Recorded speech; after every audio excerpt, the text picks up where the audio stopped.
Bonjour, voici la lecture de la section 4 du chapitre 8, le don de la liberté. Si la volonté de Dieu pour toi est la paix et la joie complète, et si tu ne ressens pas uniquement cela, ce doit être que tu refuses de reconnaître sa volonté. Sa volonté ne vacille pas, étant à jamais inchangeable. Quand tu n'es pas en paix, ça ne peut être que parce que tu ne crois pas que tu es en lui. Or, il est tout en tous. Sa paix est complète et tu dois y être inclus. Ses lois te gouvernent parce qu'elles gouvernent tout. Tu ne peux pas t'exenter de ces lois, bien que tu puisses leur désobéir. Or, si tu le fais, et seulement si tu le fais, tu te sentiras seul et impuissant, parce que tu te nies tout à toi-même. Je suis venu comme une lumière dans un monde qui se nie tout à lui-même. Il fait cela simplement en se dissociant de tout. Il est donc une illusion d'isolement, maintenu par la peur de cette même solitude qui est son illusion. J'ai dit que j'étais avec toi tous les jours jusqu'à la fin du monde. C'est pourquoi je suis la lumière du monde. Si je suis avec toi dans la solitude du monde, la solitude n'est plus. Tu ne peux pas maintenir l'illusion de solitude si tu n'es pas seul. Mon but, donc, est encore de vaincre le monde. Je ne l'attaque pas, mais ma lumière doit le dissiper à cause de ce qu'il est. La lumière n'attaque pas les ténèbres, mais elle les dissipe. Si ma lumière t'accompagne partout, tu la dissipes avec moi. La lumière devient nôtre et tu ne peux pas plus demeurer dans les ténèbres que les ténèbres ne peuvent demeurer là où tu vas. La mémoire de moi, c'est la mémoire de toi-même et de celui qui m'a envoyé à toi. Tu étais dans les ténèbres jusqu'à ce que la volonté de Dieu fût faite complètement par n'importe quelle partie de la filialité. Quand cela fut fait, elle était accomplie parfaitement par tous. Comment autrement pourrait-elle être parfaitement accomplie? Ma mission était simplement d'unir la volonté de la filialité à la volonté du Père en ayant moi-même conscience de la volonté du Père. C'est cette conscience que je suis venu te donner, et la difficulté que tu as à l'accepter est le problème de ce monde. Le salut est de le dissiper, et en ce sens, je suis le salut du monde. Le monde doit donc me mépriser et me rejeter parce que le monde est la croyance que l'amour est impossible. Si tu acceptes le fait que je suis avec toi, tu nies le monde et tu acceptes Dieu. Ma volonté est la sienne, et ta décision de m'entendre est la décision d'entendre sa voix et de demeurer en sa volonté. Comme Dieu m'a envoyé à toi, ainsi je t'enverrai aux autres, et j'irai à eux avec toi, afin que nous puissions leur enseigner la paix et l'union. Ne penses-tu pas que le monde a besoin de paix autant que toi? Ne veux-tu pas la lui donner autant que tu veux la recevoir? Car sinon, tu ne la recevras pas. Si tu veux l'avoir de moi, tu dois la donner. La guérison ne vient de personne d'autre. Tu dois accepter d'être guidé de l'intérieur. Tu dois vouloir être guidé, ou bien cela ne signifiera rien pour toi. C'est pourquoi la guérison est une entreprise qui repose sur la collaboration. Je peux te dire quoi faire, mais tu dois collaborer en croyant que je connais ce que tu devrais faire. Alors seulement ton esprit choisira de me suivre. Sans ce choix, tu ne pourrais pas être guéri parce que tu auras décidé de rejeter la guérison. Et ce rejet de ma décision pour toi rend la guérison impossible. La guérison reflète notre volonté conjointe. Cela devient évident quand tu considères à quoi sert la guérison.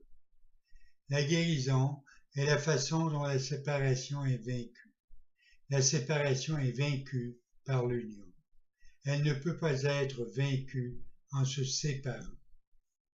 La décision de s'unir doit être sans équivoque. Sinon, l'esprit lui-même est divisé et non entier. Ton esprit est le moyen par lequel tu détermines ta propre condition parce que l'esprit est le mécanisme de la décision. C'est le pouvoir par lequel tu te sépares ou te joins et ressens conséquemment la douleur ou la joie. Ma décision ne peut pas vaincre la tienne parce que la tienne est aussi puissante que la mienne. Si elle ne l'était pas, les fils de Dieu seraient inégaux. Toutes choses sont possibles par notre décision conjointe, mais la mienne seule ne peut pas t'aider. Ta volonté est aussi libre que la mienne, et Dieu lui-même n'irait pas à son encontre. Je ne peux pas vouloir ce que Dieu ne veut pas. Je peux offrir ma force pour rendre la tienne invincible. Mais je ne peux pas m'opposer à ta décision sans lui faire concurrence et violer ainsi la volonté de Dieu pour toi. Rien de ce que Dieu a créé ne peut s'opposer à ta décision, comme rien de ce que Dieu a créé ne peut s'opposer à sa volonté. Dieu a donné à ta volonté sa puissance, et je ne peux que la connaître en l'honneur de la sienne. Si tu veux être comme moi, je t'aiderai, connaissant que nous sommes pareils. Si tu veux être différent, j'attendrai jusqu'à ce que tu changes d'esprit. Je peux t'enseigner, mais toi seul peux choisir d'écouter mon enseignement. Comment pourrait-il en être autrement si le royaume de Dieu est liberté? La liberté ne peut pas être apprise par la tyrannie de quelque sorte que ce soit, et la parfaite égalité de tous les fils de Dieu ne peut pas être reconnue par la domination d'un esprit sur un autre. Les fils de Dieu sont égaux en volonté, tous étant la volonté du Père. Cela est la seule leçon que je suis venu enseigner. Si ta volonté n'était pas la mienne, elle ne serait pas celle de notre Père. Cela signifierait que tu as emprisonné la tienne et que tu ne l'as pas laissée être libre. De toi-même, tu ne peux rien faire parce que de toi-même, tu n'es rien. Je ne suis rien sans le Père et tu n'es rien sans moi parce qu'en niant le Père, tu te nies toi-même. Je me souviendrai toujours de toi, et dans ma mémoire de toi réside ta mémoire de toi-même. Dans notre mémoire, l'un de l'autre, réside notre mémoire de Dieu. Et dans cette mémoire réside ta liberté, parce que ta liberté est en lui. Joins-toi donc à moi en louange de lui et de toi qu'il a créé. C'est le don de gratitude que nous lui faisons et qu'il partage avec toute sa création, à qui il donne également tout ce qui est acceptable pour lui. Parce que c'est acceptable pour lui, c'est le don de la liberté qui est sa volonté pour tous ses fils. En offrant la liberté, tu seras libre. étant la reconnaissance de ce qu'ils sont et de ce qu'il est, la liberté est le seul don que tu puisses faire au Fils de Dieu. La liberté est création, parce qu'elle est amour. Celui que tu cherches à emprisonner, tu ne l'aimes pas. Par conséquent, quand tu cherches à emprisonner qui que ce soit, y compris toi, tu ne l'aimes pas et tu ne peux pas t'identifier à lui. Quand tu t'emprisonnes toi-même, tu perds de vue ta véritable identification avec moi et avec le Père.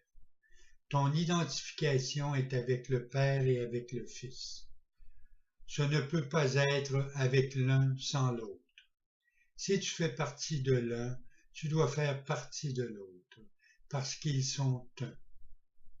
La Sainte Trinité est sainte parce qu'elle est une. Si tu t'exclus toi-même de cette union, tu perçois la Sainte Trinité comme séparée.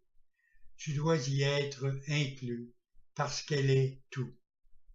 À moins que tu n'y prennes ta place et ne remplisses ta fonction comme partie d'elle, la Sainte Trinité est aussi dépouillée que toi. Aucune partie d'elle ne peut être emprisonnée si la vérité doit être connue. Bonne journée.